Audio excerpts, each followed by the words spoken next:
There may be no other saint in the history of the church that I hear people compare themselves to as often as Martha. The maybe one exception would be Thomas, because we seem to move toward those people that we see a little bit of struggle in, and so we can identify with the doubting Thomas. And so for the same reason, I think many people identify with Martha, because they find themselves so much more comfortable going about the tasks of hospitality. And so we see in her those qualities that we try to emulate when we care for other people.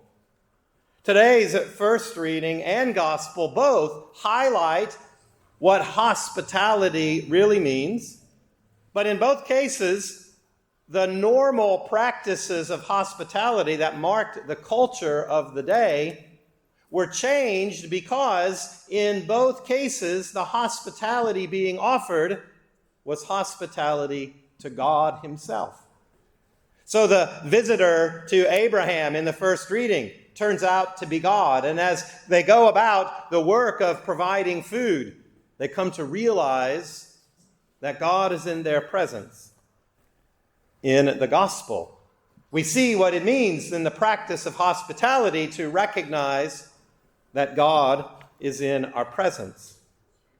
But let's think about the practices of a hospitality in general first. We all know that there are certain kind of levels of hospitality. We have a certain kind of formal hospitality, and then it may be a hospitality that is less formal, but certainly not less important. At the formal level of hospitality, there are kind of the professional reality of hospitality. In fact, we would call it in our country the hospitality industry. And I suspect every one of us in this room, if we are honest, has had to go to confession because the hospitality industry didn't do things the way we want them to. And if you haven't confessed that, well, then the priest will be available later, because I'm quite sure we all need that. So it highlights the fact that there are expectations with it, that we expect that someone providing hospitality handles it a certain way. So there is the professional arena of hospitality. Then we would have a kind of high level of formal hospitality, the kind of thing where we are going to a social gathering that maybe is overlapped with a work party or something like that. Or maybe it primarily involves family and friends, but it's something like a wedding reception. And so we have this certain understanding that things are supposed to be a certain way. I highlight that because even when it involves family and close friends, we still have certain expectations at that level that are a little different than other levels of hospitality. Then we may have the hospitality to think about that moves away from a public social setting to the hospitality of our own homes. And even in our own homes, there are levels of hospitality, depending on who it is that you are welcoming into your home and to what the occasion of the gathering might entail. So we don't normally in our culture articulate those expectations, but even unwritten, they certainly guide how we go about things. And so how you operate in your home, depending on who is there, would be different if you are welcoming certain dignitaries to your home. And different than if maybe you are inviting a group of people to your home that isn't necessarily your personal friends. And so it is good that we show that welcome to people when they come to our homes, and we should adapt according to what the occasion calls for. Because there are certainly times where a more formal hospitality is necessary, and if we were not to treat it that way, it wouldn't be because, well, we're just so close to the people. It would rather be a lack of the kind of welcome appropriate to the setting. So at the heart of hospitality, the question we have to ask is, what's the appropriate level of welcome to match the specific situation that we are in? It's an important question if we're going to do hospitality well. And because hospitality shows care for another person, it's good that we act well in hospitality. Now, as it becomes less formal, it's almost always because it becomes more personal, in the sense that it is now for people that are closer to me. And so it becomes less and less formal, but it also, in a very real way, becomes more and more welcoming. So probably at the kind of least formal level, we also have the closest intimacy. This would be the kind of person that you welcome into your home that doesn't require preparation much at all, other than to make sure there's something in the fridge. Because when they come in, they're going to go to the fridge themselves and get it. And in fact, at that level, if they were not comfortable going to the fridge themselves, it wouldn't be the kind of welcome that we want for that kind of relationship. So there is a certain closeness where there is a hospitality that says, I welcome you. And because of the closeness we share, I want you to literally feel at home. Another biblical story that can help us reflect on this level of hospitality is to think about the story of the prodigal son. Now, we don't associate that necessarily with hospitality, but think about the older son. He is upset that his father does not allow him to have a party for his friends, and his father is completely confused. What do you mean? Because the desire of the father is that the older son treat it as his home. You don't need my permission. Everything I have is yours. He wants his son to know, you are my closest love.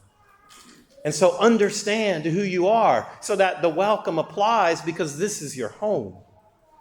So this reflects for us the deeper realities of a hospitality at the human level. But remember, the difference in our readings for today is that it is not just about hospitality at the human level. These readings are about hospitality when God is involved. This understanding is important because I think without this understanding, we can mistake what is happening in the story of Martha and Mary. Because the mistake that we make is to say, well, Martha is busy about hospitality, and Mary, well, she's just busy about her closeness with the Lord. And so we compare that to prayer, sitting with the Lord at his feet. And obviously, Jesus says to Martha, don't be so anxious and worried. Mary has chosen the better part. So we see the comparison of Martha and Mary. But I think the mistake that we make is to say that Martha is worried about hospitality and Mary is worried about something else, and we ought to give attention to that too. This is why this is a mistake.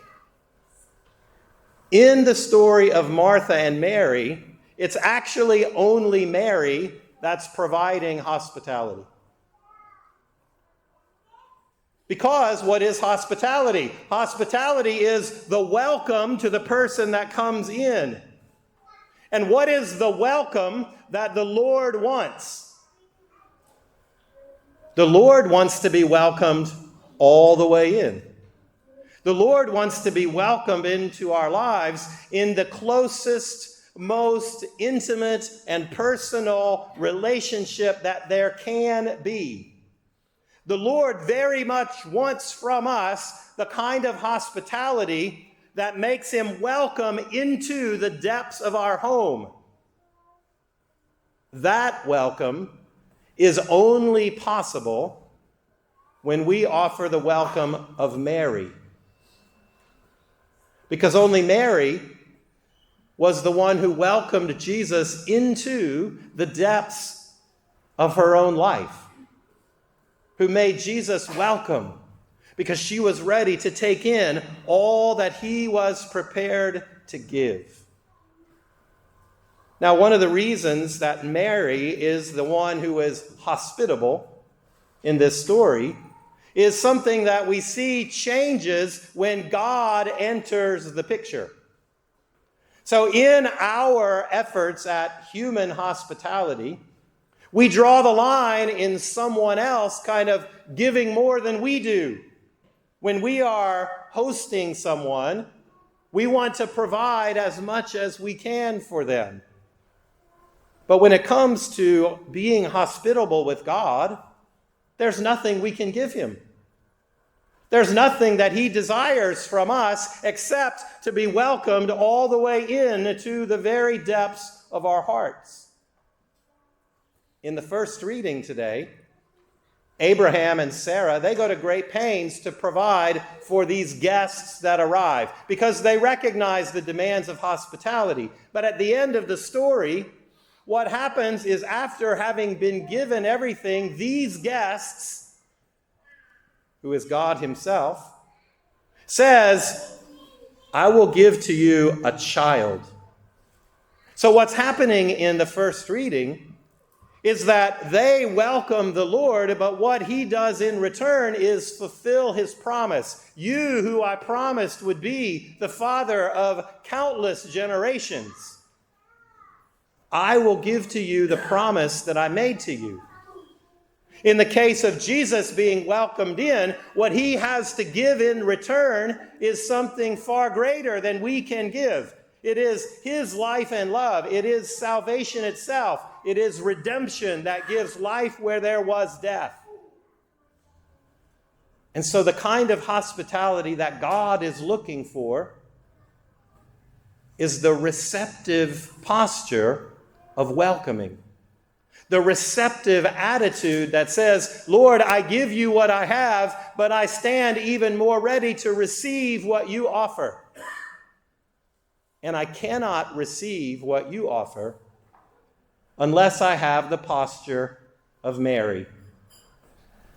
And so if I am unwilling to just sit at your feet, if I am unwilling to give the time and effort to listen, to open my heart so that you may enter, I am not practicing hospitality, and I will not receive the gifts that you give. And so in today's story, Mary provides the hospitality. Now the good news is we celebrate Martha as a saint still, because this is not the end of Martha's story.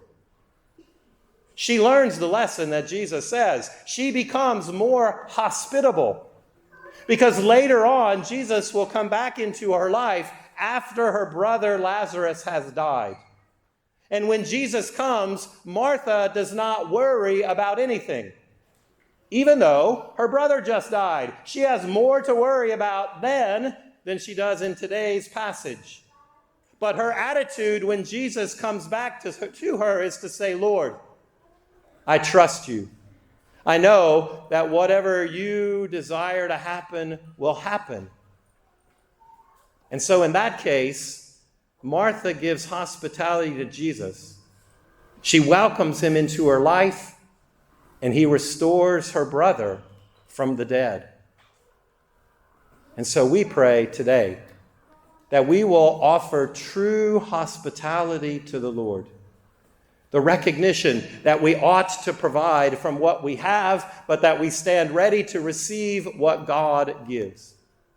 And so may we all embrace the attitude of Mary, so that each of us may choose the better part.